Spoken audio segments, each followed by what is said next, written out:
So bakit nga ba gusto ng Pilipinas magkaroon ng non-permanent seat sa UN Security Council? I mean, why not? Hi, my name is Beko Pen, and at 10 p.m. on June 3, the UN General Assembly will decide whether the Philippines and other countries vying for a non-permanent slot will secure a non-permanent seat in the UN Security Council for 2027 and 2028. So, basics muna. Ano ba tong UNSC or UN Security Council?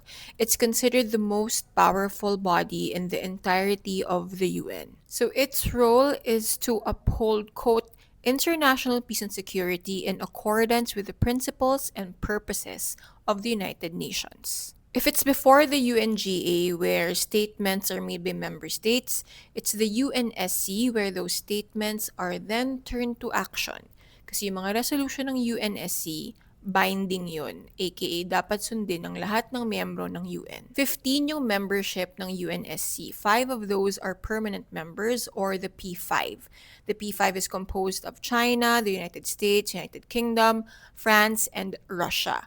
Yung P5 may veto power. Ibig sabihin, pwede lang harangin kung anumang resolution even if the entirety of the council supports it. Non-permanent membership, meanwhile, is determined by voting before the UNGA. These members are elected for 2-year terms that are staggered, and the 10 slots are broken down by region. For this year, isang slot lang ang available for the Asia and the Pacific. Noong 2013 pa actually dineclare ng Pilipinas na gusto nitong makakuha ng UNSC seat for 2027 and 2028. Pero since 2022 or under President Ferdinand Marcos Jr. naging all-out kumbaga yung campaigning ng Philippines. So bakit gusto ng Pilipinas ng seat in the UNSC? Under the Marcos administration, the Philippines has been very consistent in defending and upholding the importance of international law, international rules, and the rules-based international order. Manila has, of course, benefited from this rules-based international order in terms of trade and security, especially. But it's also had to deal with its many shortcomings. If you think about it, the argument of Filipino officials and diplomats is that the Philippines is a country that stands by international law and the rules-based order, even if at sea it's been victim to what happens when these laws and rules are hard to implement. Madalas sinasabi that the Philippines punches above its weight when it comes to multilateral institutions like the UN.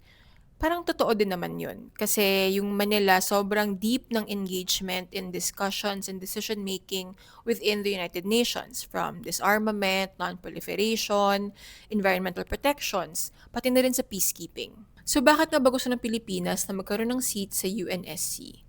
Well, because it means you have a literal seat on the table, you're at the helm of power at a time kung saan nagkakagulo ang mundo. So ito na nga siguro ang point ng Manila.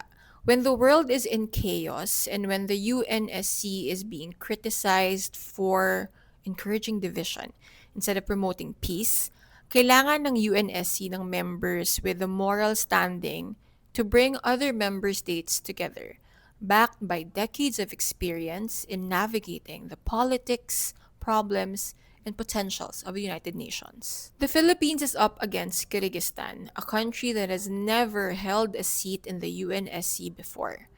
Manila has sat in the UNSC in the past, from 2004 and 2005, yun yung pinaka-recent, noong 1957, noong 1963, and then from 1980 to 1981. So why choose the Philippines? Hindi to tourism campaign ha. Sabi ng officials and diplomats, experience and confidence.